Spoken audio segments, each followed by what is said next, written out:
What's up, YouTube? This is Talking Crazy 88 back again with another episode for you.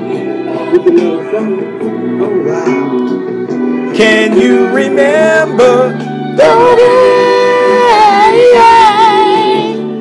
Can you remember the way you left me for somebody else? Now I must face life by myself. Oh man, this is good music, people. Listen, let me slow this down so I can begin my sermon.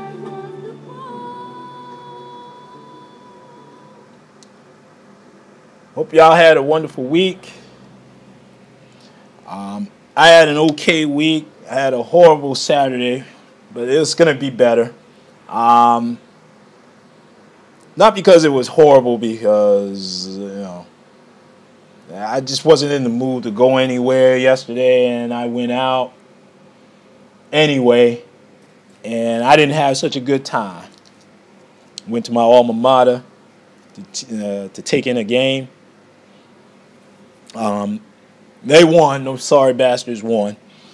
But I wasn't in the mood to go anywhere today. I just kind of wish I had stayed in and just chilled for a little bit.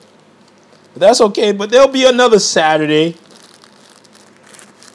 Now I got Sunday morning to do my sermon, my weekly sermon.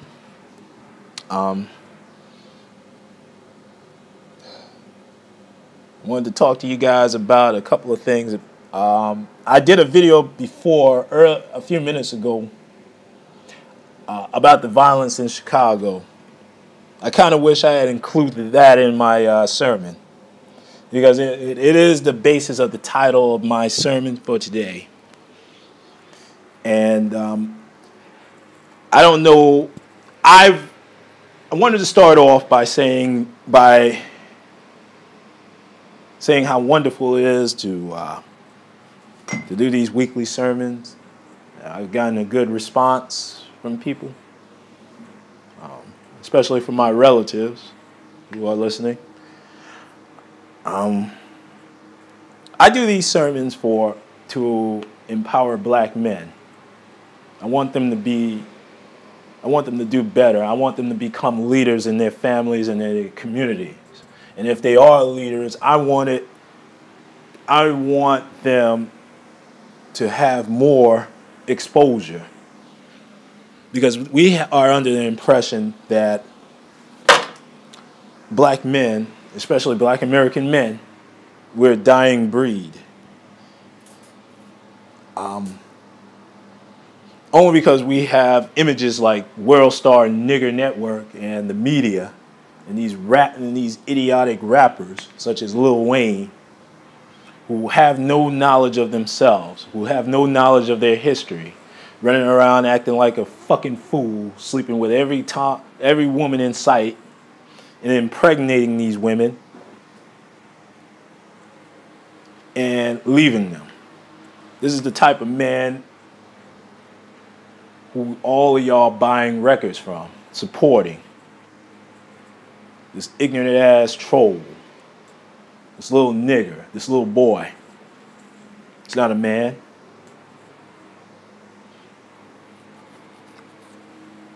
Only an ignorant nigger would allow the words of Emmett Till to come out of his mouth doing some nonsensical rap song.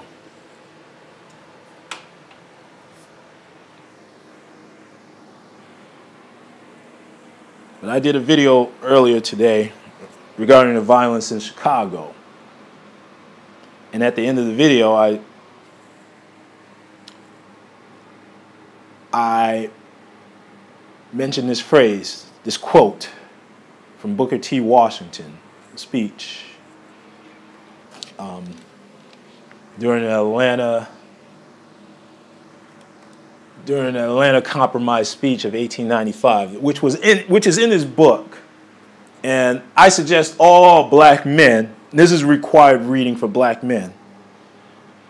Up from Slavery by Booker T. Washington, which is a biography of this man's life. Now, I know black history is over, but I'm going to still give you my black history lesson. If you don't know who Booker T. Washington is, I suggest you go out and get that book and read it. Don't go on Wikipedia. Get that book, read it. And I'm going to tell you a little bit about him. Now, this was a man that was born in slavery. Born in slavery.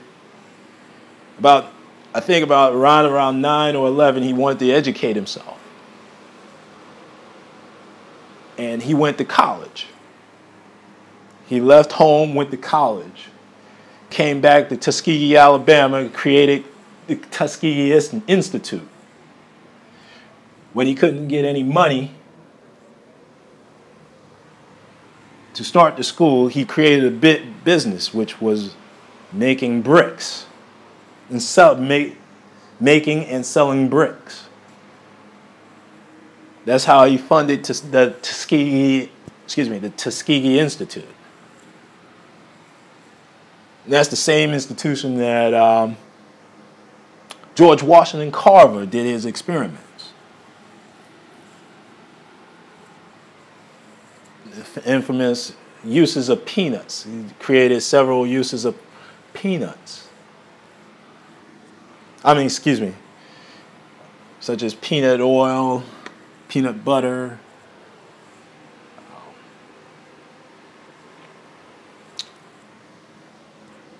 and et cetera, et cetera. See, black Americans, when we go look up our history, we have a proud history. We have something to be proud of. We have something to be proud of when we have our own colleges that we're not utilizing. We're not hiring doctors. We're not hiring ourselves because we don't have a business. We don't have an economy of our own for us to be self-sufficient.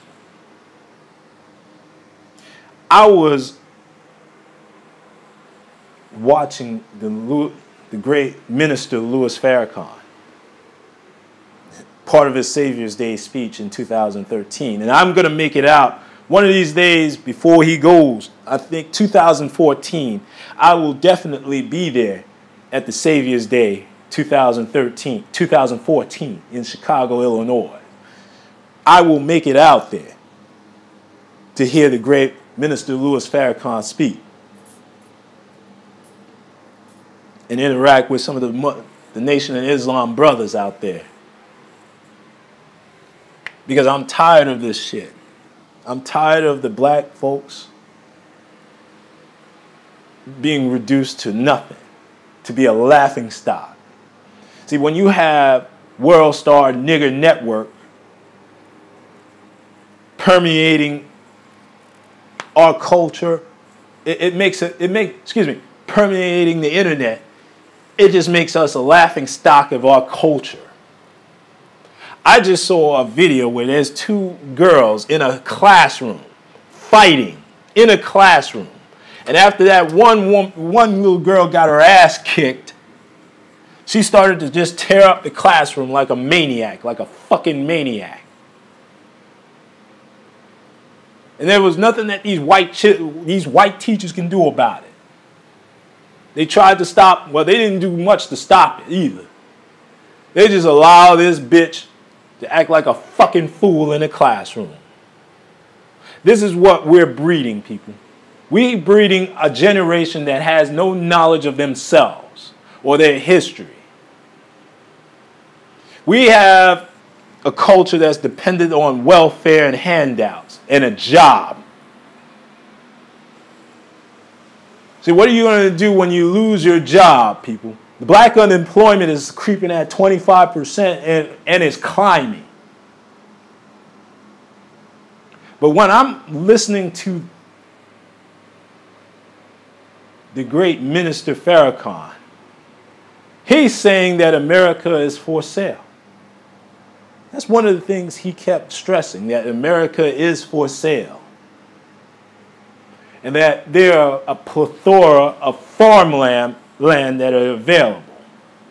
See, black people, what businesses are you in? You're in the service-based economy. We're not producing anything. We're not exporting anything. There are farmlands available for sale.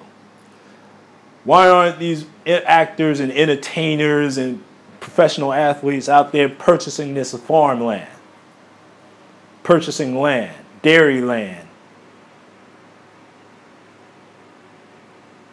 where you out there are able to go ahead and harvest your own crop, make your own food, make your own fruits and vegetables, organic.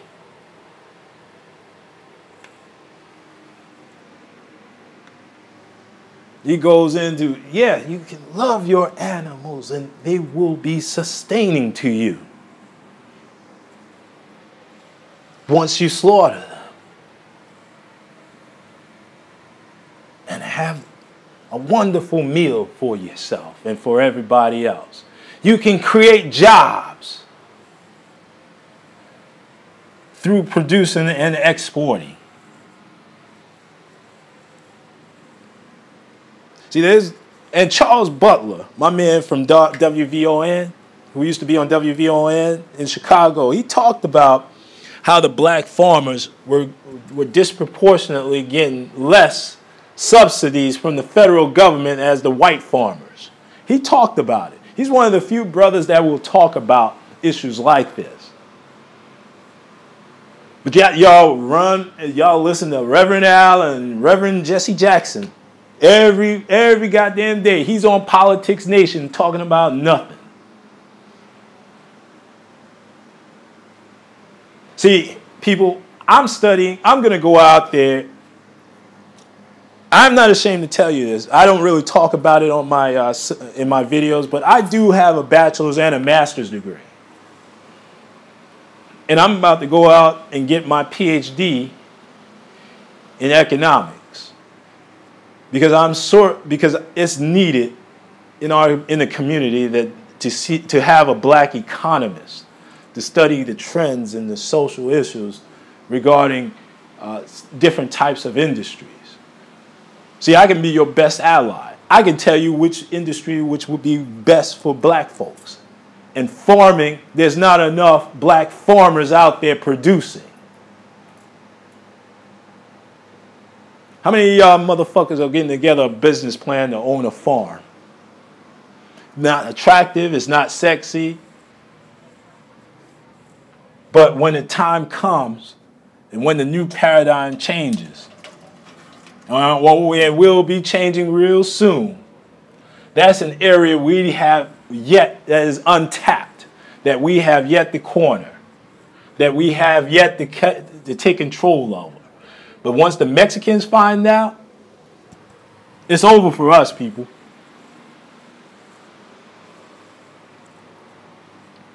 That's what I'm thinking about. I'm seriously thinking about putting together a business plan. And I don't mind telling y'all, because let me tell you something. None of y'all niggas are going to take advantage of it. None of y'all is going to take advantage of the opportunities that are in front of you. Y'all still relying on that job. Right, as of right now, y'all getting your resume together for another job, to work for another white man who has a Chinese boss, has a Chinese manager fucking with you every day, and you have no allies to help you out. This is what I'm talking about, black empowerment. And all y'all motherfuckers out there that believe in immigration,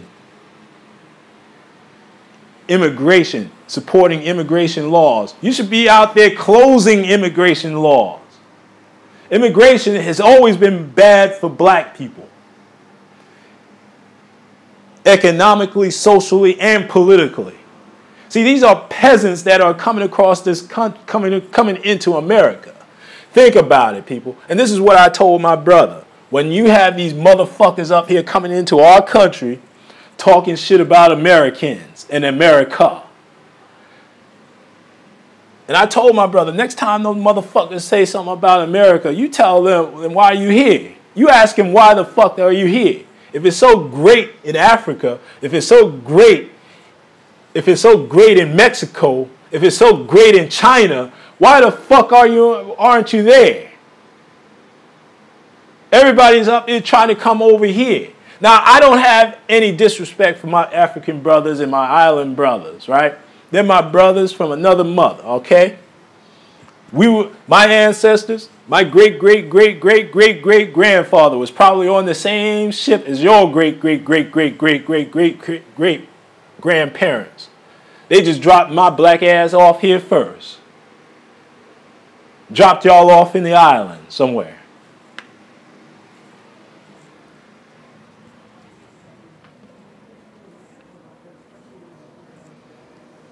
And I can say off the boat because we all came off a boat. Everybody that's been in this country for a long period of time, we just got off a boat ourselves. My people got off a boat to come here. We didn't just walk from Africa, walk across the ocean from Africa to the United States.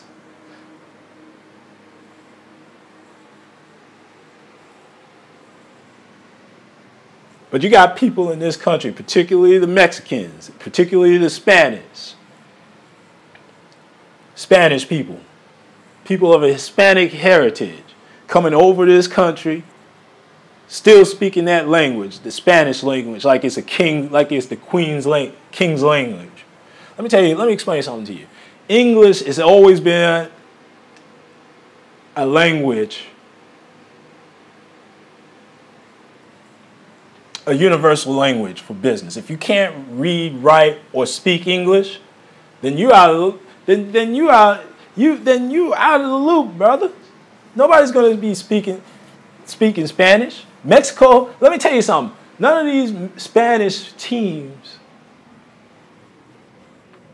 Mexico haven't won anything.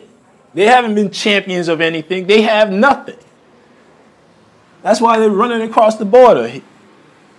I've been noticing that for years when I was growing up. They come across the border to get the money to send back down to support their families down there. That's what I've been told. And that's what I've known for a number of years. But now it's become the U.S. government want to make the illegal citizens here, they want to make the Mexicans legal so they can vote. Seriously? You cannot be serious. People got into a furor years ago when the governor of Arizona wanted to do the job that the federal government wasn't doing by deportating illegals.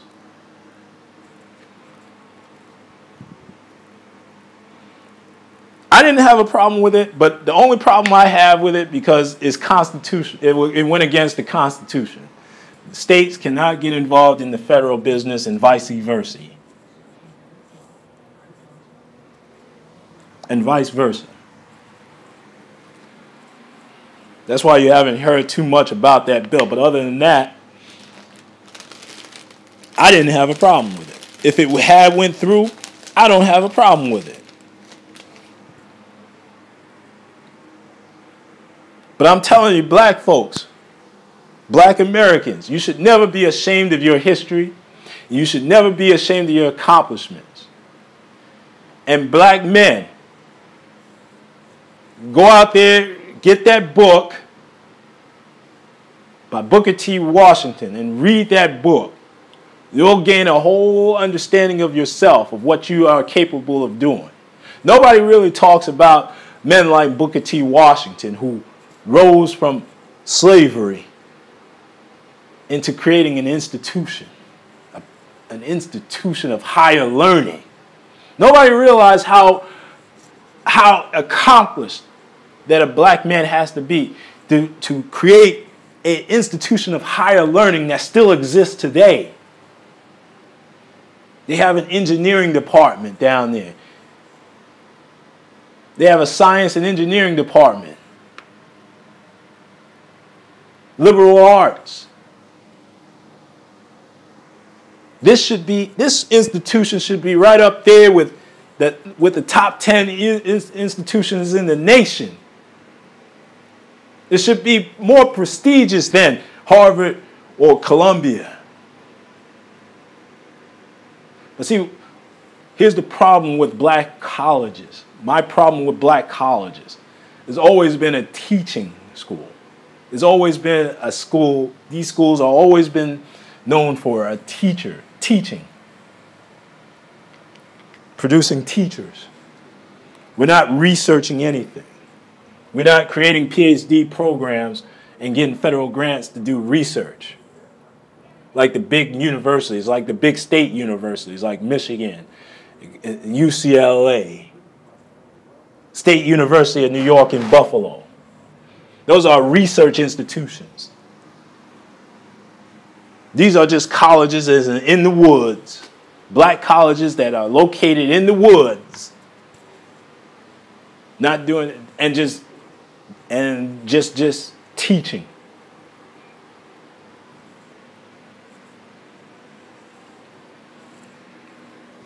They asked that question why Dr. Cornel West is teaching at Harvard instead of Howard University. And he explained it.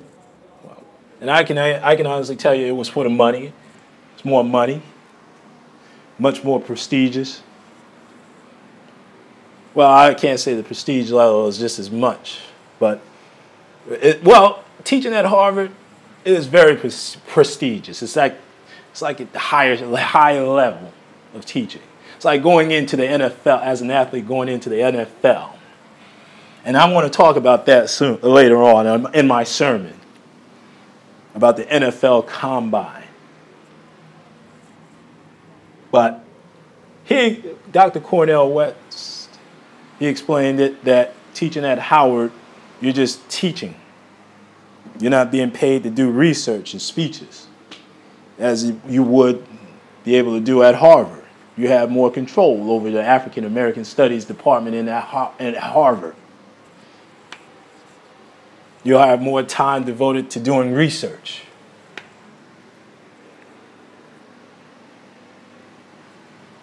I went to a black college. I went to a college where they just teach.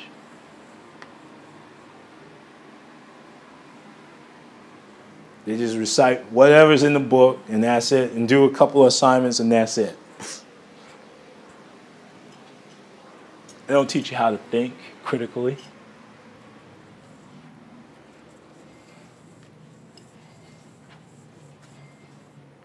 Critical thinking skills, people.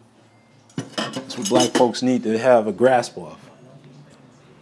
Now, part of this sermon, and I want to talk to you guys about the state of college and professional sports.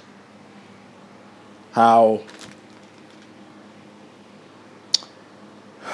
we see these black men, modern day slavery. I was speaking to a relative of mine earlier this week regarding how the NFL Combine out in Indianapolis, Indiana was just a big meat market. Slave auction block. You know, like in the old days, they put up the slaves and they test you out, prodded you, and poked and prodded you. Look at that big old stud. He'd be able to do work for me every day. That's what it's like when you get to see these grown men watching another set of grown men working out and interviewing them, asking them wild questions about their sexual activities and who you date, or what race of women that you're dating. They say it's just like a job interview, but there's a lot more to it than that. Now they have psychological testing, aptitude testing. It wasn't like the old days where the scouts just take a look at you on the college field and they get to see you work out, and that was it. this became a whole week just looking at black players, black and white players, mainly black players. I didn't watch that shit on the NFL Network. I thought it was demeaning. I thought it was disparaging. It's like a big old auction block, and nobody realizes it. They said, "Oh, talking crazy. You're crazy." Right? But that's what it is. They're gonna be like what they say in that book by Bill Rhoden. And y'all need, that's another book y'all guys need to read. $40 Million Slaves. $40 million slaves, people. And this is for our enjoyment. And the older I get, the more I watch professional sport, the state of professional sports, and the more I'm disillusioned by it. More and more I'm delusioned by it. And it sunk down to the college ranks, all the way down to the high school ranks.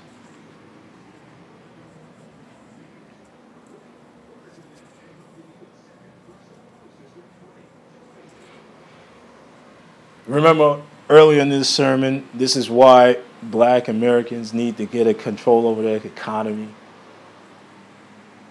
We need to take control in our families. We need to expose the men who are doing the right thing in life, doing right by their families, doing right by their communities, because they don't get enough exposure. But here on my channel, we're going to expose the men who are doing wonders who are an exemplary figure in their community.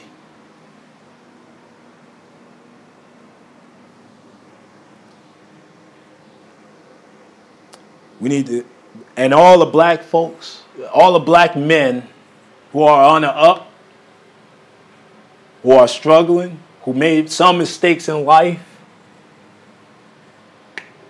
just cast down your buckets where you are. Meaning make do of what you got and improve on it. Improve your life. You have an opportunity to improve yourself. And don't let nobody disparage you and your history. Learn your history. Become knowledge of yourself. And you'll go far. Because we're behind enemy lines, people. And they know our history better than we know ourselves. You don't believe me? Go to any big university and tell me who's teaching African American studies. Very few are white black people.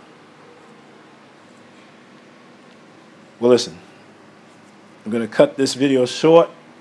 Just remember, black folks, cast down your back buckets where you are. This is Talking Crazy 88, and I am out of here, people. Oh, before I go, I just wanted to also touch on the subject that that black men who are fathers in New York City, they have a list of fatherhood program providers, resources. So if you are a single father or a non-custodial father and you need some help with anything, because there's very few agencies out there that are assisting men with their child support issues and their finances and their job or counseling. I'm going to post it in the description box. And you just pass that on along to anybody that's located in the New York City area. Any men that are in the New York City area that's looking for assistance. I'm going to try to work on any programs for black men, or men in general, but particularly black men who need assistance.